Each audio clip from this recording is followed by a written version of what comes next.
വണക്കം. എന്തൊക്കെയാണ് നമ്മുടെ ഈ കൊച്ചു യു പിയിൽ നടക്കുന്നത് എന്നാണ് സത്യം പറഞ്ഞാൽ ഇപ്പോൾ മലയാള മാപ്രകളെല്ലാം ചോദിച്ചുകൊണ്ടിരിക്കുന്നത്. ഇവന്മാർക്ക് അന്തവും കുന്തവും പോലും പിടികിട്ടാത്ത ഓരോ കാര്യങ്ങളാണ് ഉത്തർപ്രദേശിൽ യോഗി ആദിത്യനാഥ് നടത്തിക്കൊണ്ടിരിക്കുന്നത് എന്ന തരത്തിലുള്ള റിപ്പോർട്ടുകൾ ഇപ്പോൾ പുറത്തു വരുന്നു.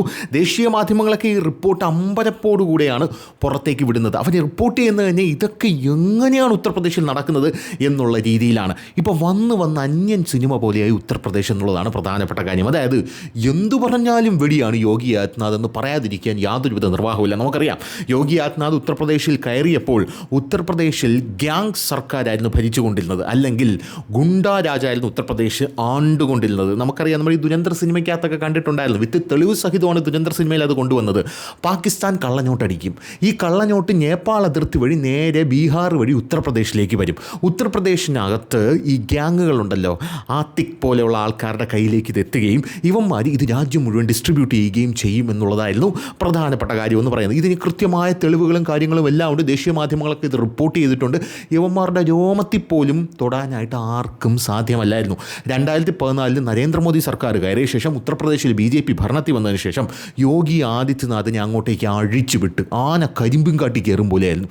അങ്ങോട്ട് അഴിച്ചുവിട്ട ശേഷം ഉത്തർപ്രദേശിൽ നടക്കുന്ന കാര്യങ്ങൾ ആദ്യം നമ്മൾ ഉത്തർപ്രദേശിലെ ലാൻഡ്സ്കേപ്പ് മനസ്സിലാക്കണം. ഉത്തർപ്രദേശിൽ എന്താണ് നടക്കുന്നത് എന്നുള്ളത്. ഇവിടെ കേരളത്തിലിരുന്നുകൊണ്ട് ഉത്തർപ്രദേശിൻ്റെ മാനത്തോട്ട് നോക്കിയിട്ട് ഉത്തർപ്രദേശിനെ വിലയിരുത്താൻ സാധിക്കില്ല. കാരണം അവിടെയുള്ള ജനങ്ങളുടെ അനുഭവം വേറെ, കേരളത്തിലുള്ള ജനങ്ങളുടെ അനുഭവം വേറെ. അവിടെയുള്ള ജനങ്ങളുടെ കൾച്ചർ വേറെ, കേരളത്തിലുള്ള ജനങ്ങളുടെ കൾച്ചർ വേറെ.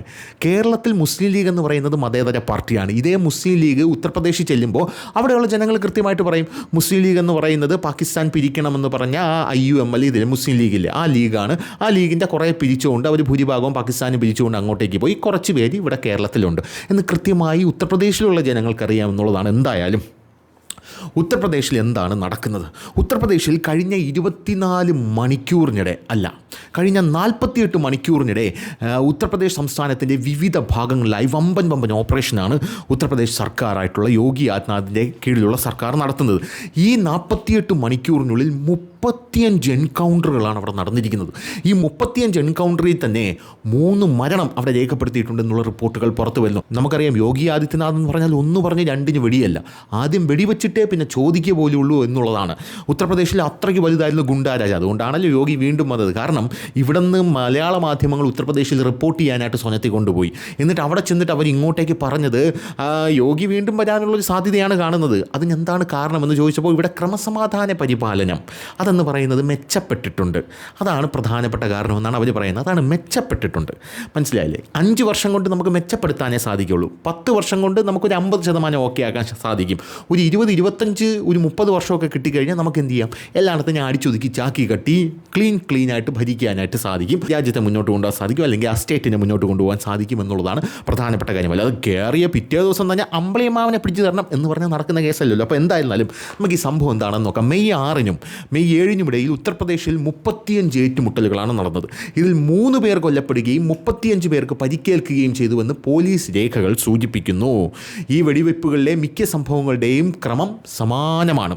പ്രതികൾ പോലീസ് നേരെ വെടിയുതിർക്കുന്നു. അതങ്ങനെ വരൂ, അതങ്ങനെ സംഭവിക്കൂ, അതങ്ങനെ നടക്കൂ എന്നെല്ലാവർക്കും അറിയാം. ഇപ്പോൾ പ്രതിയെ പിടിച്ചു കഴിഞ്ഞാൽ ഉത്തർപ്രദേശിൽ നേരെ പ്രതിയെ കൊണ്ടുപോയിട്ട് ജയിലിലിട്ടിട്ട് ചിക്കനും മട്ടനും കൊടുക്കലല്ലേ ഉത്തർപ്രദേശുകാർ ചെയ്യുന്നത്. പ്രതിയെ പിടിച്ചിട്ട് 2 ദിവസം കഴിഞ്ഞ് പോലീസ് പറയും, ഞങ്ങൾ ഇവനെ കൊണ്ടൊന്ന് തെളിവെടുപ്പ് നടത്തിയിട്ട് വരാം കേട്ടോ എന്ന് പറഞ്ഞ് നേരെ പോവും. പിന്നെ കേൾക്കുന്നത്, പോണ വഴിക്ക് ഇവൻ വണ്ടി മറിക്കാനായിട്ട് ശ്രമിച്ചു, എന്നിട്ട് ഇവൻ ഞങ്ങളുടെ ഒരു തോക്കെടുത്ത് ഞങ്ങളെ ഷൂട്ട് ചെയ്യാൻ ശ്രമിച്ചു, അതുകൊണ്ട് ഞങ്ങൾ ഇവനെ വെടിവെച്ച് കൊന്നു എന്നാണ് ഇപ്പോൾ ഉത്തർപ്രദേശിൽ നിന്ന് കേൾക്കുന്നത്. വണ്ടി ഒന്ന് മറിഞ്ഞു കഴിയുമ്പം യവൻ പടമാവും. അതാണ് നമ്മൾ കേൾക്കുന്നത്. എന്തായാലും ഈ പ്രതികളും പോലീസ് നേരെ വെടിയുതിർക്കുകയും രക്ഷപ്പെടാൻ ശ്രമിക്കുകയും പ്രതികാര നടപടിയിൽ പോലീസിന് കാലിന് വെടിയേൽക്കുകയും ചെയ്തു എന്നാണ് പറയുന്നത്. ഹർദോയ്, മധുര, ബറേലി, ഗോണ്ട, ഇറ്റാവ, ശ്രീവാസ്തി, ലഖിംപൂർ ഖേരി, മുസാഫർ നഗർ, ഷാംലി, വാരണാസി, ഫത്തേപൂർ, കൗശാംബി, അംറോഹ, റായ്ബറേലി, ജൗൻപൂർ, മൗ എന്നിവിടങ്ങളിൽ ഏറ്റുമുട്ടലുണ്ടായതായിട്ടാണ് പോലീസ് പറയുന്നത്. അപ്പോൾ ഇത്രയും പ്രദേശങ്ങളിലാണ് ഏറ്റുമുട്ടൽ ഉണ്ടായിരിക്കുന്നത്. മുസഫർ നഗറിൽ മാത്രം 7 ഏറ്റുമുട്ടലുകൾ നടന്നു. ഹർദോയ്, ജൗൻപൂർ, വാരണാസി, ബറേലി, ലഖിംപൂർ ഖേരി, റായ്ബറേലി എന്നിവിടങ്ങളിൽ 2 വീതം ഏറ്റുമുട്ടലുകൾ നടന്നു എന്നുള്ള റിപ്പോർട്ടുകളുമുണ്ട്. 20 പ്രതികളെ അറസ്റ്റ് ചെയ്തതായി പോലീസ് പറയുന്നുണ്ട്. 3 മരണങ്ങളാണ് ഇതിൽ റിപ്പോർട്ട് ചെയ്തിരിക്കുന്നത്. മധുര മെയ് 7-നാണ് മധുരയിൽ ആദ്യത്തെ ഏറ്റുമുട്ടൽ നടക്കുന്നത്. കഴിഞ്ഞ മാസം മധുരയിൽ നടന്ന ഒരു കവർച്ചയുമായി ബന്ധപ്പെട്ട് തിരയുന്ന ബവാരിയ സംഘത്തിലെ 2 പേരെ പോലീസ് വെടിവെച്ച് കൊന്നു എന്നുള്ളതാണ് റിപ്പോർട്ട്. ആഭരണങ്ങളും മറ്റ് വിലപിടിപ്പുള്ള വസ്തുക്കളും മോഷ്ടിക്കപ്പെട്ട ഒരു കുടുംബത്തെ ബന്ദികളാക്കിയ കേസിൽ ഇവർ അറസ്റ്റിലായിരുന്നു എന്നുള്ളതാണ് പ്രധാനപ്പെട്ട കാര്യം. ഇനി എന്താണ് സംഭവിച്ചതെന്ന് നോക്കാം. ഇൻ്റലിജൻസ് വിവരങ്ങളുടെ അടിസ്ഥാനത്തിൽ പോലീസ് 2 പ്രതികളെ അറസ്റ്റ് ചെയ്യാൻ ശ്രമിച്ചെങ്കിലും ഇവർ വെടിയുതിർത്ത് രക്ഷപ്പെടാൻ ശ്രമിച്ചതായി പോലീസ് അവകാശപ്പെടുന്നുണ്ട്. പോലീസ് തിരിച്ച് വെടിയുതിർത്തു. 2 പേർക്കും പരിക്കേറ്റു. 2 പോലീസ് ഉദ്യോഗസ്ഥർക്കും പരിക്കേറ്റു. രാജസ്ഥാൻ സ്വദേശികളായ പപ്പു എന്ന രാജേന്ദ്ര, ധർമ്മവീർ എന്ന ലംബു എന്നീ 2 പ്രതികൾ എത്തുമ്പോഴേക്കും മരിച്ചതായി ഡോക്ടർമാർ പ്രഖ്യാപിച്ചതായി സീനിയർ പോലീസ് സൂപ്രണ്ട് ഷ്ലോക് കുമാർ പറഞ്ഞു. അതായത് 2 പേർക്ക് വെടിയേറ്റു, പിന്നെ ആശുപത്രിയിൽ എത്തിക്കുന്ന മുമ്പേ അവന്മാർ ചത്തുപോയി എന്നാണ് പോലീസ് പറഞ്ഞത്. ഇനി വിവിധ സംസ്ഥാനങ്ങളിലായി 1-ലധികം ഐഡന്റിറ്റികൾ ഉപയോഗിച്ച് ഇവർ തട്ടിപ്പ് നടത്തിയിരുന്നതായി പോലീസ് പറയുന്നു. 50,000 രൂപ വീതം പ്രതിഫലം ഇവർക്ക് ലഭിച്ചിരുന്നു. പപ്പു 11 കേസുകളിൽ പ്രതിയാണെന്നും ധർമ്മവീറിനെതിരെ 16 കേസുകൾ രജിസ്റ്റർ ചെയ്തിട്ടുണ്ടെന്നും പോലീസ് രേഖകൾ വ്യക്തമാക്കുന്നു. ഇതിൽ സ്ത്രീകളെ ഉപദ്രവിച്ച കേസുകളുണ്ട് എന്നുള്ളതാണ്. പേര് ശ്രദ്ധിക്കണം, പപ്പുവും ധർമ്മവീറും. അതാണ് ഇപ്പം വേറെ വല്ല പേരും ആയിരുന്നെങ്കിൽ ഉമാരി ഇപ്പം മുണ്ടൂരി തലയെ കെട്ടി കേരളത്തിൽ ഇറങ്ങിയറേ കുറേ സുഡാപ്പികൾ.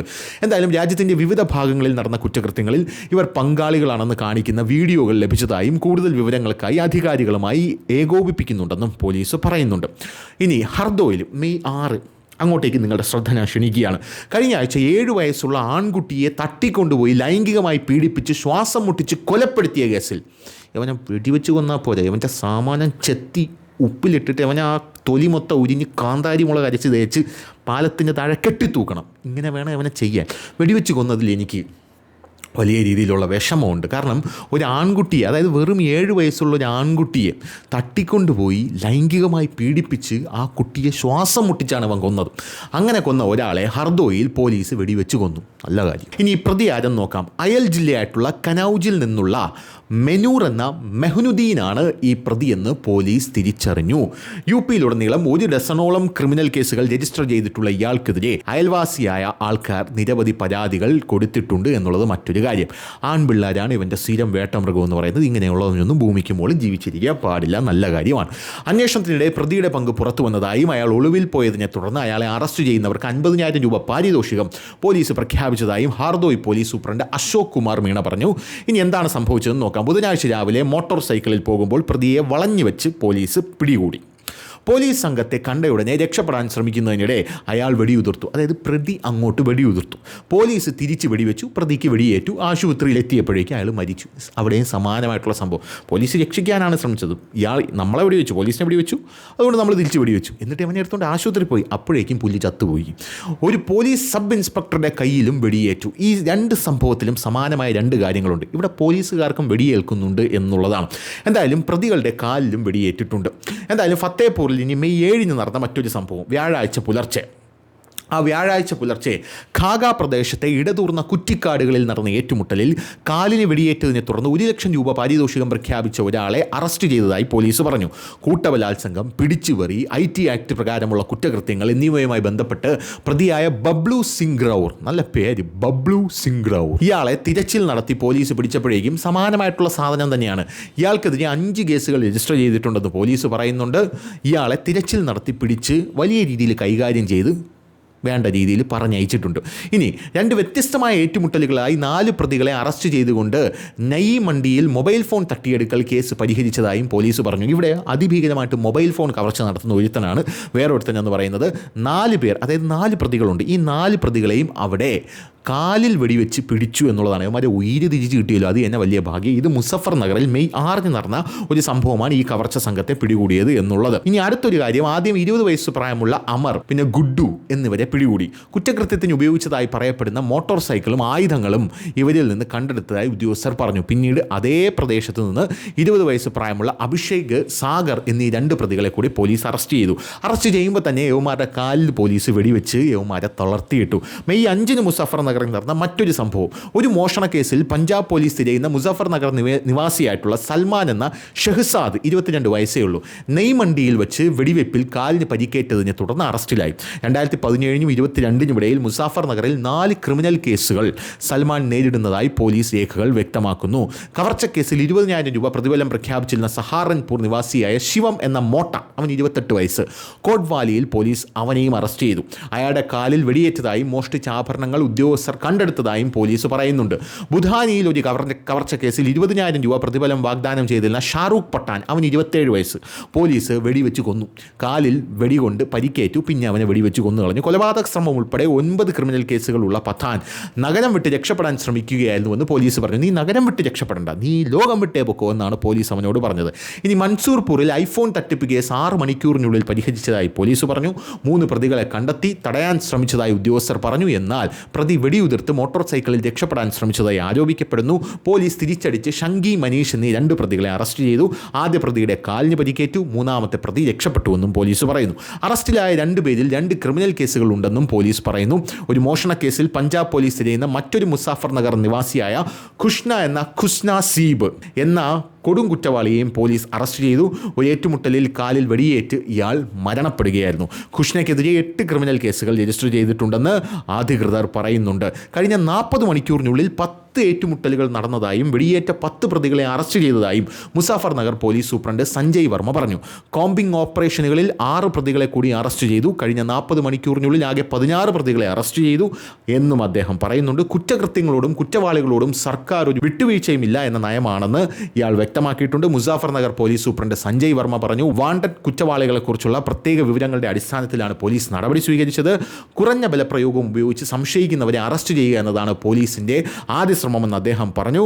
ഇനി അങ്ങനെ അറസ്റ്റ് ചെയ്യാനായിട്ട് സാധിച്ചില്ല, പോലീസിന് നേരെ വെടിയുതിർക്കുകയാണെങ്കിൽ ഇവന്മാരെ വെടിവെച്ച് കൊല്ലുക എന്നുള്ളതാണ് പോലീസിൻ്റെ അടുത്ത നയം. ഇത് അങ്ങേറ്റ് പറഞ്ഞാൽ ഇത് ഞാൻ പറയുന്നതാണ്. അപ്പോൾ ശരി.